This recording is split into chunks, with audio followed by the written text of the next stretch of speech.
Well, I guess we'll start by introducing ourselves. I am Leif Peevler. I am the Cotton Candy coach. And then here are the captains of the Cotton Candy crew. I'll let them introduce themselves. Hi, I'm Jasmine, and I am the captain of Cotton Candy Crew. I'm Mia, and I'm co-captain. Okay, so we've got a presentation. By the way, you guys have heard other teams talk about branding. Here it is. Okay, so I can just go ahead and then share my screen then to give our little presentation then. Sure. Yeah. Okay. Let's do that then. So we'll share the screen.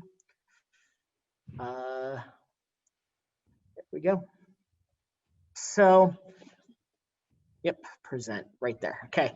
So first thing, just a little shameless plug here before we get with our presentation proper. On October 10th, we're going to have Who Needs Boys When You Have Bots. I'll let my captains discuss what we have planned. Okay, so mainly we're just planning on we're going to have some speakers from women in engineering, and then we were thinking about putting you in smaller groups, and you can talk to the groups about what you've accomplished and like stuff you're proud of, like maybe you sketched a really nice thing, or you catted something, or programmed, like wrote a piece of code that you're very proud of, and we'll just give you time to share it with everyone, and we'll just have the time to ask other team members and other teams how to do something, or we can just help with whatever, and we'll just try and best fit your needs. Our two guest speakers, we have the University of Utah Society of Women Engineers is going to join us and talk about some of the opportunities and resources there are for women who want to study engineering. We also have Aubrey, formerly of the Prestidigitators, that will be joining us as well and talking about SUU's program there. So not only are we going to be talking about the robots here and now, but we're also going to have guest speakers that can talk about what's coming in the future. Okay, what kind of resources are available to you folks after high school. So we're really excited about that. To sign up, just send an email to the email on your screen, cottoncandycrew172282@gmail.com, and we'll send you our registration form. So if you are either an all-girls team, or if you're a girl on any team, or heck, if you're a girl that's not on any team but just wants to know more about robots, you're all welcome to come. Okay, so now I will go ahead and get the actual presentation up here. So now we'll do that.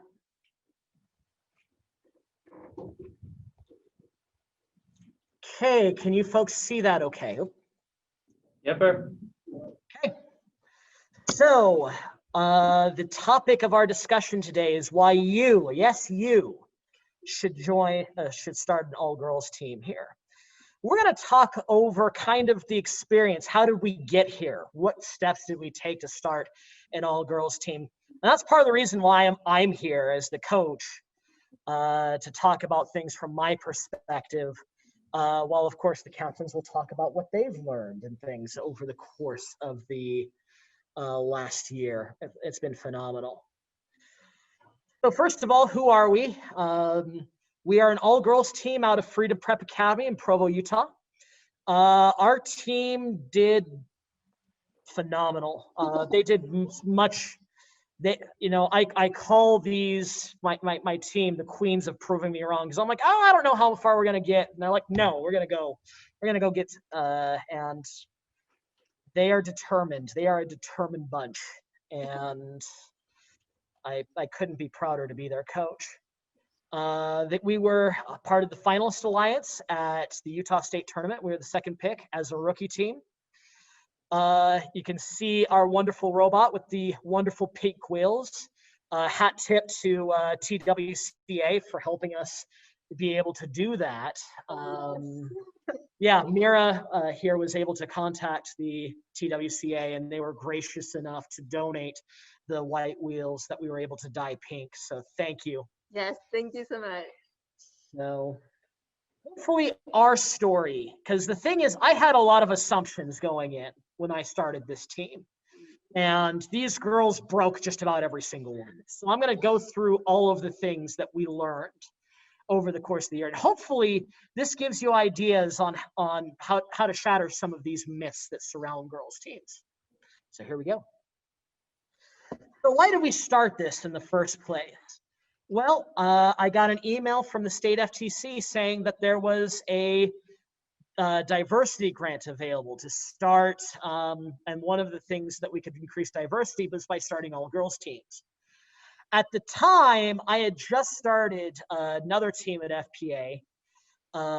And on that team, there was just one girl, just one. And I looked at that grant and I thought, well, I don't know.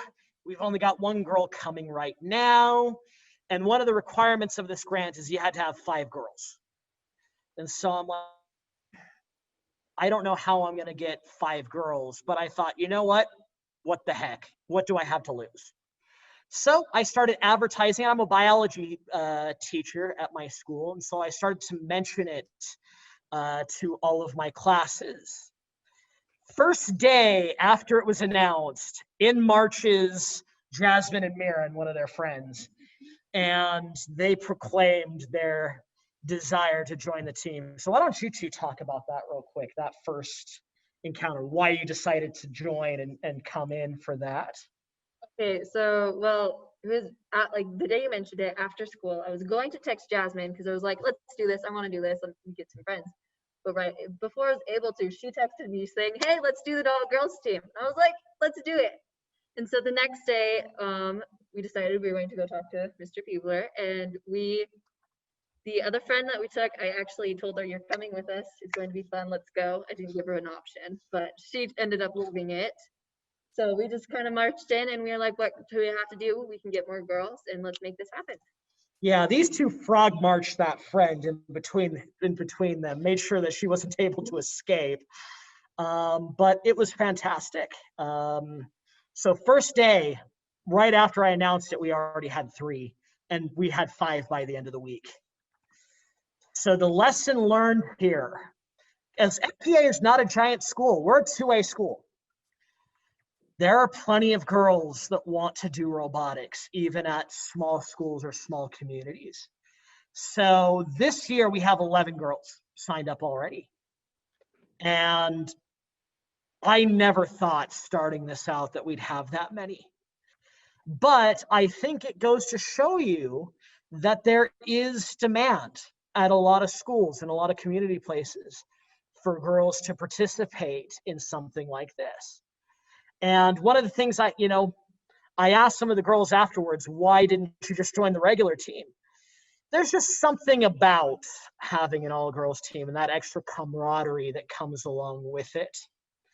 So don't let the fact that you don't have too many girls already on the team stop you. There are plenty that want to join in robotics, and you never know what might happen until you try. So that was my first lesson learned. Okay, early challenges. So here I am. This is actually at our first official little team meeting. We're sorting through a bunch of parts that were graciously donated by Thanksgiving Point. Problem is, we didn't get the diversity grants. So here I went to all the trouble of gathering all, and I'm like, oh yeah, this is gonna work. And then we didn't get it. I'm like, well, shoot, what do we do now? We're at a Title I school, so funding is an issue. And it's something we didn't want.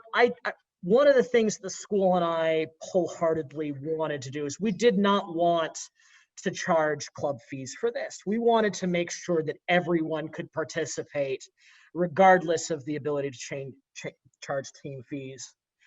So we couldn't quit there. We had, the ball was rolling. We had more girls joining our team. So, oh yeah, they weren't going to let me quit. Oh, well, they would have never you guys would have never forgiven me. Nope. Okay, so we had to find a way to make the team happen. So what did we do? Well, fortunately, if you're a rookie team and you haven't applied for the DECA rookie team grant, please, please, please do. It is, Yes. that got us our initial $500, covered our registration fee and some robot parts through them. It's really user-friendly, and yeah, I mean, there's no reason not to go for that rookie team grant. We started to reach out to, so Dana, who was the alliance partner for the state of Utah last year, was phenomenal, because I reached out to her and I explained to her kind of what kind of struggles we were having, and she helped make connections for our team to help us get the supplies for our first year. We got some old Tetrix parts that were donated to us by Thanksgiving Point. And then one great thing that Dana helped us connect is Chris McCage, who was the coach of the Grid Skippers, which is no longer competing because everyone graduated on that team. He was looking for a team to donate a bunch of things to us, and Dana pointed Chris in our direction and said, hey, there's this school team over here that could use some materials. And Chris not only has donated a lot of materials, including a field, he also gave us a lot of advice. He's been one of our mentors for this team, helped us get started. We won a drawing from Go Builda. We were lucky enough to get a Strafer kit for $100 by winning that drawing. And I wrote a bunch of STEM Action Center grants, so competition grants and organization grant. So even though I was in a little bit of a panic, to be quite honest, when we didn't get that diversity grant, there are plenty of resources out there to help teams start. Even if your initial attempts don't pan out, if your initial plans don't plan out, one of the things that I love about FIRST, I've done other STEM competitions, but the reason why I absolutely love FIRST is because it's a community. And there are plenty of people that are willing and able to help you. So don't give up. Don't be afraid to reach out for help. And make sure you know your alliance partner, okay? So Laurel has also been phenomenal in helping us organize this Who Needs Boys When You Got Bots thing. She is also phenomenal, so hat tip to her as well. And we look forward to working with her, although we will definitely miss Dana as well. So yeah, we had to overcome some early challenges, but there's plenty of help out there. Now, learning as we went, I'm gonna step aside here to let my captains talk about this one. How much did you ladies know about anything robotics when we first started this team? And take bolts off. That's about it. Yep. All I know. None of us had any previous experience coming into this. Yes. So, Yep, we had to learn from the ground up. A lot of teams I know start with Lego League and things like that. We had none of that. So we just had to learn as we went. They had to learn how to design, how to build, how to program. But, and I hope that I'm emphasizing this enough, is that we never had to do any of these things alone. Maybe you two can talk about some of the connections and help that you've gotten from other teams and other places as we've gone through this. Well, first off, so Seamus on our boys team at the school helped so much with the programming. Literally none of us even knew where to start with programming, and he totally just stepped in and helped us and taught our programming team how to program, and we are so grateful for that. In fact, we named our robot after him just because we were just thank you so much. And then I don't know, let's see. we did get that help from Team Without a Cool Acronym for us Yeah. to dye our wheels, and just all the connections we made with other teams that helped us point us in the right direction and helped us at competitions to know where to start and what to do. Really helped us move along. Yeah, like our first competition, Cookie Knots, were so helpful and helping us, just awesome. And then Black Forest Robotics from Colorado also helped us a lot. because we got in the top 4, and we literally did not know anything about how special that was, being in the top 4, until like we were supposed to start choosing teams and we were lost. And so just really grateful. And yeah. So again, don't get hung up on the idea that you don't know anything to begin with.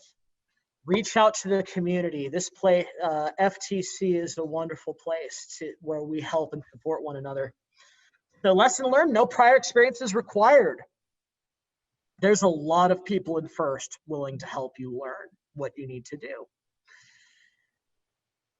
Okay, our first competition. Cool. Oh man. I will tell you what, I was probably more nervous than all of these girls combined about how we were going to do. We had a pretty basic robot. We did have the strafer kit. We did have the mechanism, which that did make a difference. But we couldn't stack. We had a very basic autonomous, all our autonomous program could do when we went to that Park City qualifier is stop on the line. And that was about it.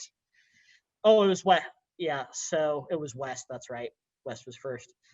So, and the thing is, I'd also been asked to step in as FTA, so I was kind of splitting my attention a bit, and I'm like, oh, well, I don't know how well we're going to do.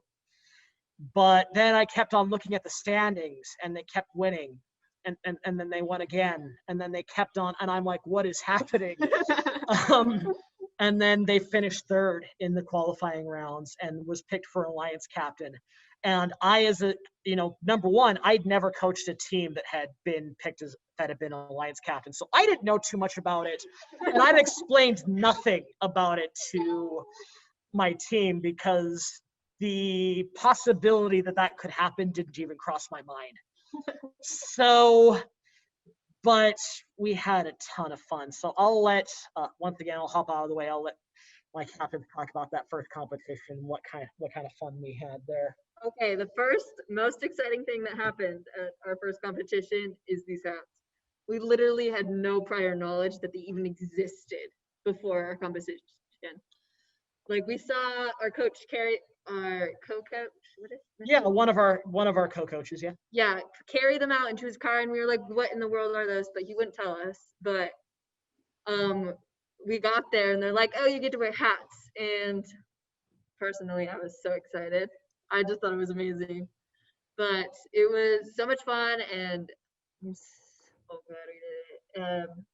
As I said, we got lots of help from other teams, and we were just a pretty basic robot, so we knew how to run a robot because it was pretty simple, and we didn't try anything really elaborate for our first time, so it was really simple, and we were just able to do it really well because we just practiced that. So even if you're very basic, you want to be the best at that thing. You don't have to do everything. You don't have to be able to do the hardest thing. You just want to be the best at what you can do is what we learned.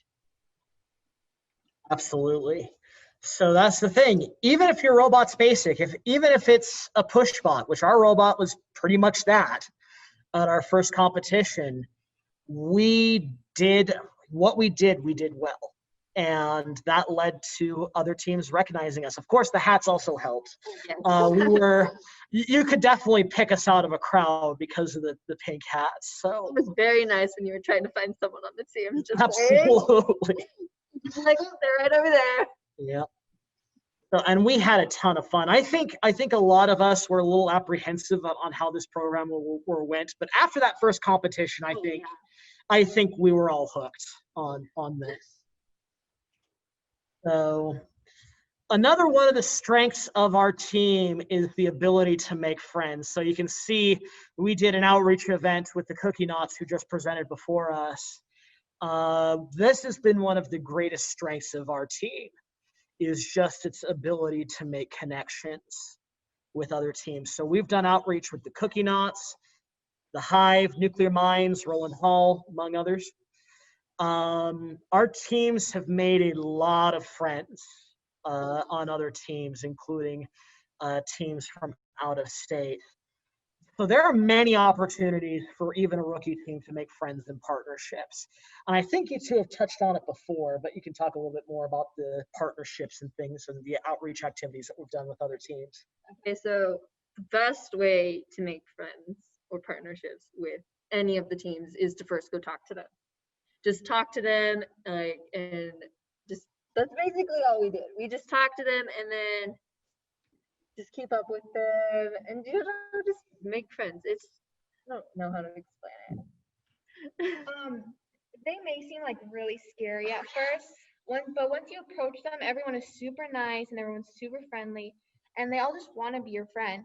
And once you make all those connections, you have so many more opportunities for outreach and just help whenever you need it. So if you need help on like programming and no one in your team knows how to do it, you always have all those friends and partnerships you made previous to learn how to do stuff like that. Yes. So as I mentioned before, I have mentored other STEM competitions, and I have found nothing like FIRST. I have found nothing like this, where because I've also coached others. I've coached sports. I was a basketball coach for a little bit, and the thing is, in almost everything else, all the teams want to keep to themselves, right? They don't want to share their secrets. You know, they're apprehensive. And FIRST is just completely different, where it's instead of being rivals, it's your friends.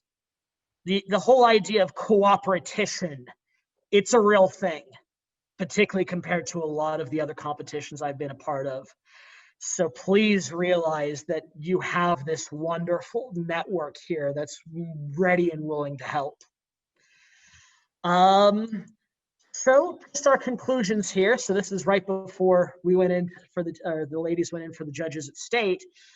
This has been one of my best experiences as a teacher and as a STEM teacher, is starting this all girls team. It has been an amazing experience, and we're just getting started. The Cotton Candy crew is here to stay. And we believe that there are many more potential all-girls teams out there.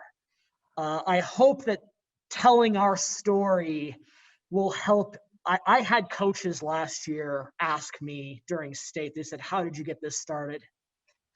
How did you make this happen? And what I always told them is, it wasn't me. It never has been. Once I gave these girls a chance, once Jasmine and Mira walked into my classroom, it's run itself, really. These ladies have such a drive and such a passion for robotics. They were watching an Idaho qualifier during a dance. Oh yes, I'm so excited. So, I mean, that goes to show how dedicated they are about this. And I think there are opportunities I think there are a lot more girls out there that could form an all-girls team all over the state. And I think that you might be that person. Yes, you right there could be the person that's on that team. So it's not, this is more than building robots. It's about writing. It's about outreach. It's about making friends. It's all about, there's so many things that fits their talents. So please take that opportunity. If you need help, we have our team email, so cottoncandycrew at 17282@gmail.com. If you're a coach and you need help getting started, email me. I am paying it forward. I've had so many other coaches put their arms around my shoulders to help me get going. And I am more than happy to help pay that forward and to help any team succeed in this and know where to get the funding, because that's been my job, is to find the funding and to be a support to these ladies, and these ladies have largely done the rest. We're a relatively new team, so there's a lot of things that we might not be experts on yet, but we also know a lot of people, so if you reach out to us, if we don't know it, we can help you find people that can help you. Absolutely, we can. So thank you for your time and attention. Again, another shameless plug. If you're a girl, join us for Who Needs Boys Who Got Bots. We're going to have a fun time. Yes.